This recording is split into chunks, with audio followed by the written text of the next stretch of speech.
What's up, ladies and G-words? Welcome back to my main channel. Happy New Year. It's 2026. It's time to go to Lofistan. Things have to be different, which is why we are starting off the year with a video about how to be unbothered, detached, and not give a fuck, to stay in your own lane, only have self-focus, and do not let other people bother you and ruin your emotions. I'm drinking coconut water, by the way. I just got back from the Maldives. Follow me on Instagram to see my fire pics. People who easily get very bothered and over emotional, usually they do not have emotional self-restriction, and they have an inability to handle their emotions pretty much.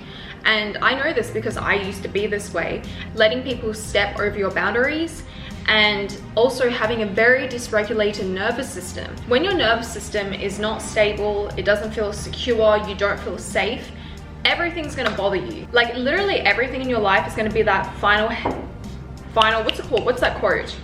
Guys, they're doing like construction outside my door, I'm sorry. Everything is gonna be like the final straw to break the camel's back, or whatever that saying is.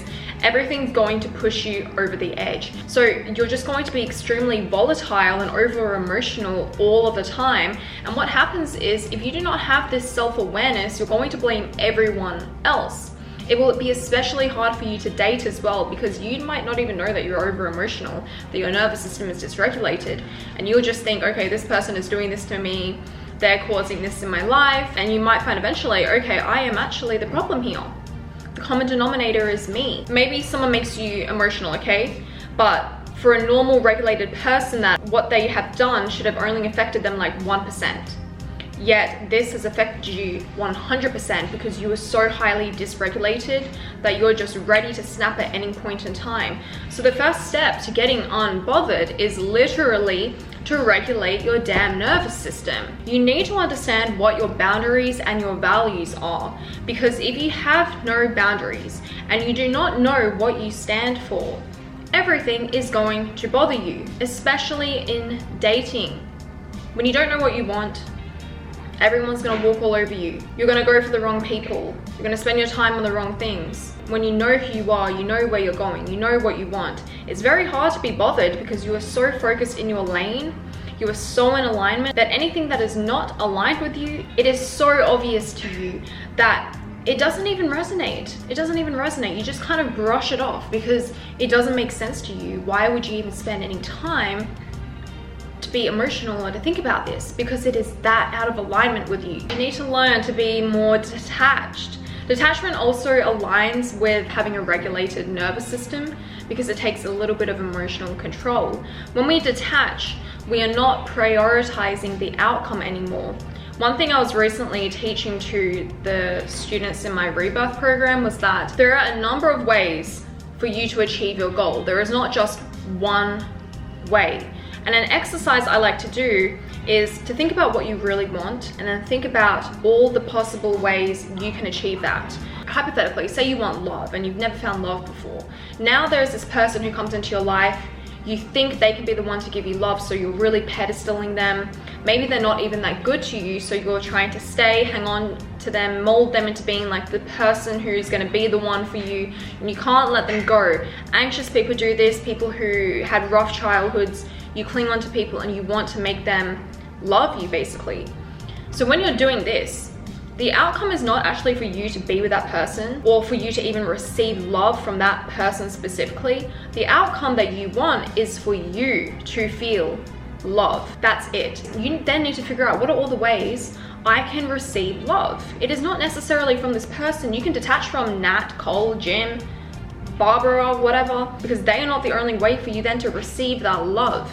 You have to think about all the things that can give me love in this life. How can I give myself love? What is going to give me fulfillment or that feeling of wholeness and love? What is the work I can do to achieve that same outcome?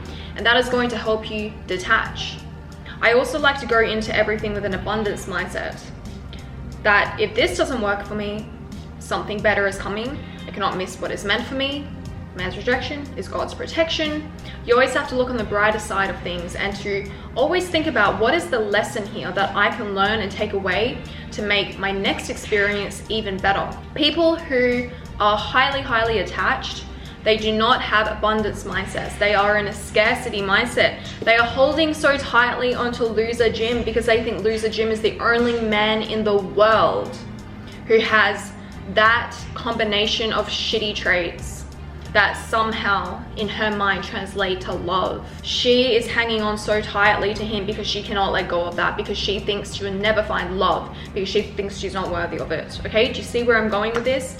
Always have abundance mindset. You need to have more selective investment. Not everyone is equal in your life, and not all actions are equal. And this can go back to point 2. When you know your values, you know your boundaries, you know where you're going, you will be more selective with where you are investing your time. If you're just scattering your time and your energy around, there is a more chance for you to be bothered and to be emotional because you're messing with the wrong people who are out of alignment with you. Stop having a story or a narrative around other people's opinions. And stop trying to dig too deep into what other people's actions mean and what they're thinking and what they're saying. You need to be so highly focused on you that you do not even have the time to think about why did that person do that action. Ladies, especially in dating, please, we need to stop reading into why did he do that? Why did he not do that? What did he mean by this? Men are very black and white. Like, think about this. If he was mute, would you feel loved by his actions? Same goes for friends as well. Really, make 2026 the year of you looking at people's actions over words. Try to not fall for words anymore. Unbothered people, they have such a strong sense of self that if other people are criticizing them or other people are not really conforming to the story in their head of how they want them to be, they are so unbothered by it because they know who they are. Actually, unbothered people, they will go and seek out criticism because they always want to be better. Unbothered people know how to protect their peace. You know when you start going through someone's Instagram following and you can't stop? And then you're like checking every single day, multiple times a day, they follow someone new, and it becomes a pattern. People who are unbothered, they just know that they can do what they want, I can't control them. Let me move on with my life. Let me focus on me. That's one example. I really love this image, and it says winners focus on winning, losers focus on winners.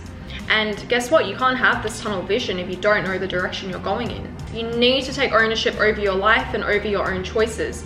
People who are unbothered, they take responsibility for every choice they make in their life, which means they do not second guess their choices. If someone disagrees with the choice they make, they don't start to go and ask everyone else, do you think I should have done this? Did I do the wrong thing? They look for advice online. They take ownership of their choices. They know that, okay, if this doesn't work out, it's fine, I will learn from it, and they move on. When you have internal alignment, it's going to remove so much noise from your life.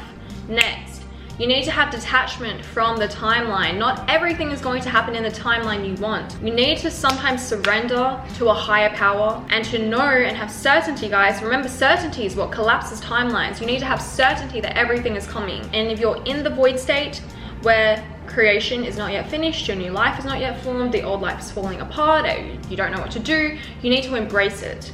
I was in the void state for like 1 to 2 years. Okay, and it wasn't until I embraced it and I allowed myself to sink into that fear, into that unknown, that's when everything started to come. People who are unbothered, they are not necessarily avoidant or unemotional.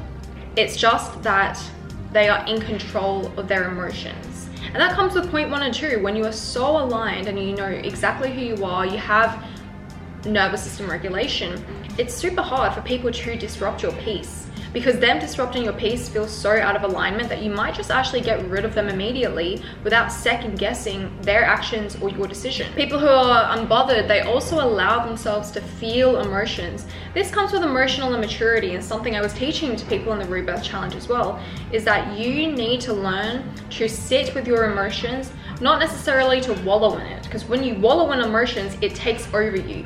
You allow yourself to feel the emotions in your body, where it is stored, how it is impacting you, where it is coming from, the root of it, and you allow it to pass you by, and having full acceptance and understanding that this is just a part of human nature. You don't want to be numb. When you are numb, you will get ill. It will stay stuck in your body, and it will later on come out in a very bad way. Next, you need to start living for your internal metrics instead of outside ones, which means everything you're doing, it cannot be for outside validation.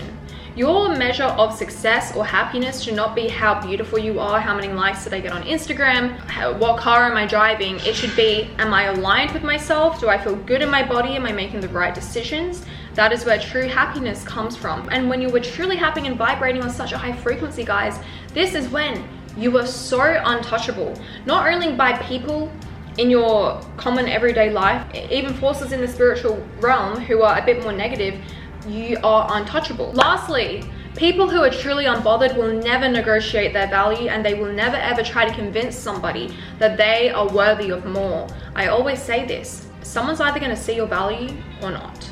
And if they don't, it is not a reflection of you. I actually gave this analogy a while ago that went super viral, and I said, remember in Gilmore Girls how Logan gave Rory a Birkin and she was like throwing it around. She's like, what is this pink bag? And Logan's like, Rory, be careful, that's a Birkin bag. And because Rory never has valued a Birkin, she doesn't even know what it is, she couldn't care less. Maybe if you gave Rory like a first edition Charles Dickens book or something, she would value that more than a book actually, because she knows what that is. So you might just be in the wrong hands. You have to go where you are valued, and you cannot spend more time where you are not valued. So at the core of it, being truly unbothered comes from internal alignment and having emotional regulation and a calm nervous system. Guys, we taught this all in the Rebirth Challenge. The cohort is currently closed. I will take more students for it in the coming months. The transformations are insane. Like, everyone's saying it's just unbelievable. So I can't wait to see you in it, and I'll see you guys very, very soon on my main channel and my second channel. Ich liebe dich. Tschüss. Don't forget, guys, to go follow the Mind Formula on Instagram, because I will be filming more reels very, very soon to help you all. Ich liebe dich.